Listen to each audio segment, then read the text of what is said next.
ഇവിടെ ഉണ്ണി പറഞ്ഞതിൽ നിന്ന് വ്യത്യസ്തമായി SFIUയുടെ 467 എന്ന ഷെഡ്യൂൾഡ് ഒഫൻസ് പ്രകാരം ഇഡിക്ക് അതിൻ്റെ അന്വേഷണ ഘട്ടത്തിൽ വരാം. സാങ്കേതികമായി അത് സാധ്യമാണ്. ഇപ്പോൾ നമ്മൾ സാധാരണഗതിയിൽ ക്രിമിനൽ നിയമപ്രകാരമുള്ള ചില ഷെഡ്യൂൾഡ് ഒഫൻസ് ഉണ്ട്.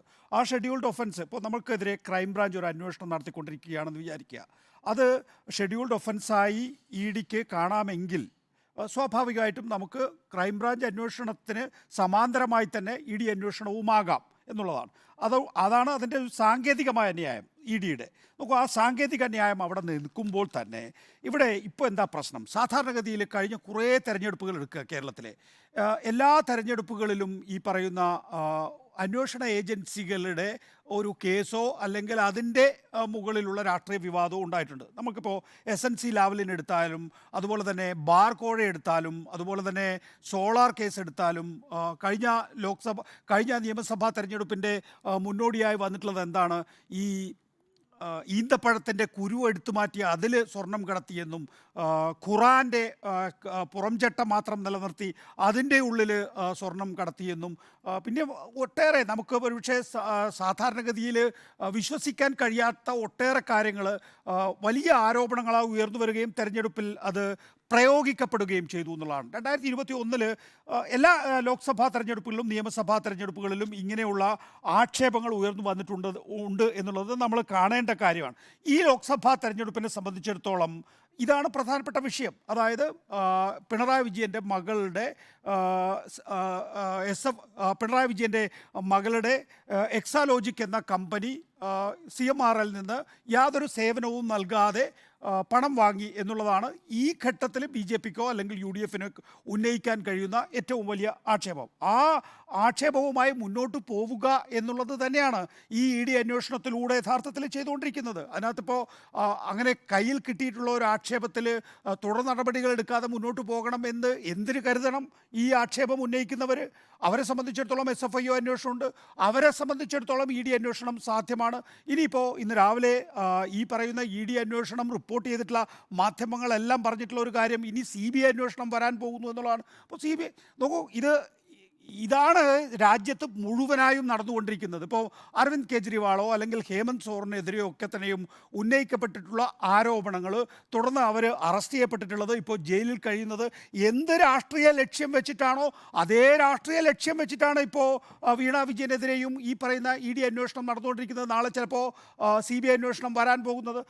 ഇത് എല്ലാ തെരഞ്ഞെടുപ്പുകളിലും കണ്ടത് വീണ്ടും റിപ്പീറ്റ് ചെയ്യുന്നുള്ള ഇവിടെയാണ് പ്രധാനപ്പെട്ട പ്രശ്നം. ഇപ്പോൾ ഇതിന് കോൺഗ്രസിൻ്റെ പ്രതികരണം എന്താണ്? ഈ ഘട്ടത്തിൽ ഇത്തരത്തിലൊരു ED അന്വേഷണം ഞങ്ങൾ പ്രതീക്ഷിച്ചതല്ല എന്നുള്ളത്. അല്പം മുമ്പ്, ഏതാനും മണിക്കൂറുകൾക്ക് മുമ്പ്, ഒരുപക്ഷെ 3-4 ദിവസം മുമ്പ് മുൻ പ്രതിപക്ഷ നേതാവ് രമേശ് ചെന്നിത്തല പറഞ്ഞെന്താണ്? ഇവിടെ ED ഒന്നും വരില്ല കേട്ടോ, ആരും ആശങ്കപ്പെടേണ്ട, ഇത് തമ്മിലൊരു അന്തർധാരയുണ്ട് എന്നുള്ളതാണ്. ഇത് തന്നെയാണ് VD സതീശൻ അടക്കമുള്ളവർ റിപ്പീറ്റ് ചെയ്തുകൊണ്ടിരുന്നത് എന്നുള്ളതാണ്. ഈ ഘട്ടത്തിൽ ഇങ്ങനെ ഒരു അന്വേഷണം യഥാർത്ഥത്തിൽ ഇവിടുത്തെ UDF പോലും ആഗ്രഹിക്കുന്നില്ല. അതിൻ്റെ കാരണം എന്താണ്?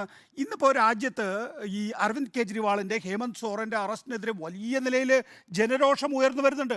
ആ ജനരോഷം ഒരുപക്ഷെ ക്യാപിറ്റലൈസ് ചെയ്യാൻ ഇപ്പോൾ ഒരു ED അന്വേഷണം വന്നാൽ CPMന് സാധിക്കുമോ, പിണറായി വിജയന് സാധിക്കുമോ എന്നുള്ള ആശങ്കയിലാണ് ഈ പറയുന്ന ED അന്വേഷണത്തിൽ നിന്ന് ഇപ്പോൾ UDF ഡിസ്റ്റൻസ് ചെയ്യുന്നത്. നോക്കൂ, ഇവിടെ കേന്ദ്ര ഏജൻസികൾ പറഞ്ഞ കാര്യങ്ങൾ മുഴുവൻ റിപ്പീറ്റ് ചെയ്യുകയോ അത് ഏറ്റുപാടുകയോ ചെയ്തിട്ടുള്ളവരാണ് UDF എന്ന് പറയുന്നത്. അങ്ങനെ ഏറ്റുപാടിയവർ, ഈ ആരോപണങ്ങൾ ശരിയാണ് എന്ന് സ്ഥാപിക്കാൻ ശ്രമിച്ചിട്ടുള്ളവർ ഇപ്പോൾ ED അന്വേഷണം വരുമ്പോൾ അതിനെ എന്തിനാ തള്ളിപ്പറയേണ്ട കാര്യം? തെരഞ്ഞെടുപ്പിൽ പുതിയൊരു നറേറ്റീവ് സൃഷ്ടിക്കപ്പെട്ടിരിക്കുന്നു.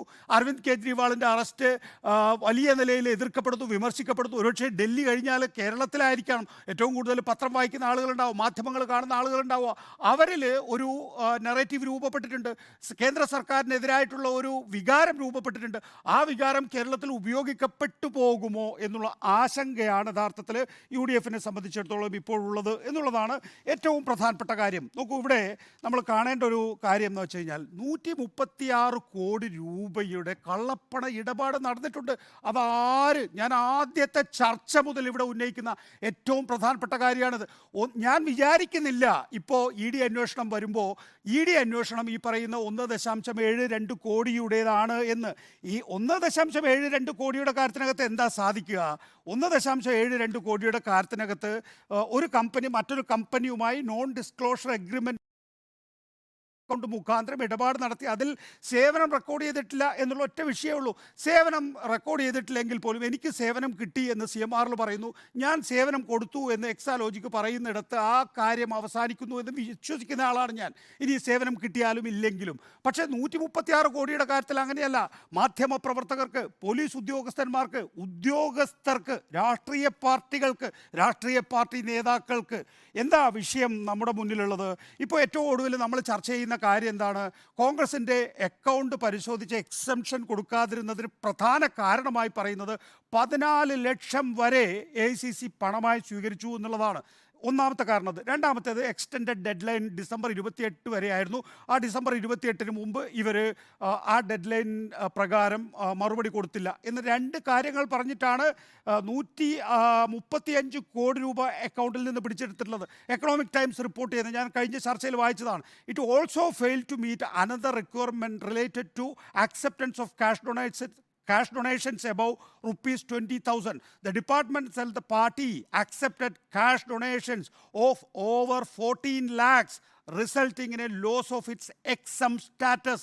അതായത് കോൺഗ്രസ് പാർട്ടിക്ക് ആദായ നികുതി വകുപ്പിന് എക്സം സ്റ്റാറ്റസ് കൊടുക്കാൻ കഴിയാത്ത വിധത്തിൽ കോൺഗ്രസ് പാർട്ടി 20,000-ന് മുകളിലുള്ള 14 ലക്ഷം വരെയുള്ള തുക കോൺഗ്രസ് പാർട്ടി എന്ത് ചെയ്തു? പണമായി സ്വീകരിച്ചു എന്നുള്ളതാണ്. ഇവിടെ 136 കോടി രൂപയുടെ കണക്കാണുള്ളത്. ഞാൻ ആവർത്തിച്ച് പറയുന്നു, എന്നോടൊപ്പമുള്ള മാധ്യമപ്രവർത്തകർ, ഞാനടക്കമുള്ള മാധ്യമപ്രവർത്തകർ പണം വാങ്ങിയിട്ടുണ്ടോ CMRL കമ്പനിയിൽ നിന്ന്? 2004 മുതലുള്ള കേസ് എന്താണ്? നമുക്കറിയാവുന്നതുപോലെ കരാറിൻ്റെയും കരാറില്ലായ്മയുടെയും, അതായത് അന്ന് 2004-ലെ AK ആൻ്റണി സർക്കാർ നൽകിയിട്ടുള്ള അനുമതിയുടെയും അനുമതിയില്ലായ്മയുടെയും മറവിൽ ആറാട്ടുപുഴ, കൊല്ലം തീരങ്ങളിലുള്ള ലോകത്തെ ഏറ്റവും വലിയ കരിമണൽ, ലോകത്തിലെ ഏറ്റവും മൂല്യമുള്ള കരിമണൽ ഈ പറയുന്ന CMRL കട്ടുമോഷ്ടിച്ചു കൊണ്ടുപോയിട്ടുണ്ട് എന്നുള്ളതാണ്. ആ കട്ടുമോഷ്ടിച്ചു കൊണ്ടുപോയതിൻ്റെ വാല്യൂ 1000 കോടി രൂപയാണ്. ആ 1000 കോടി രൂപയിൽ 136 കോടി രൂപയുടെ കണക്കുണ്ട് ഇവിടെ. ആ കണക്ക് ആര് കൊടുത്തതാണ്? CMRL കൊടുത്തതാണ്. അത് ഇൻട്രീം സെറ്റിൽമെൻറ്റ് ബോർഡ് സെറ്റിൽമെൻറ്റ് ചെയ്യുന്നത് വരെ ആ മൊഴിയിൽ ഉറച്ചു നിൽക്കുന്നുണ്ട്.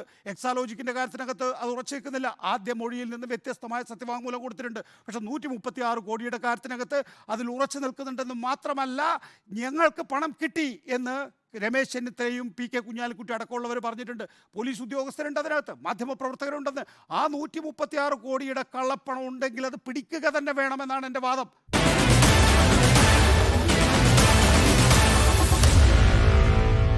Meet the editors.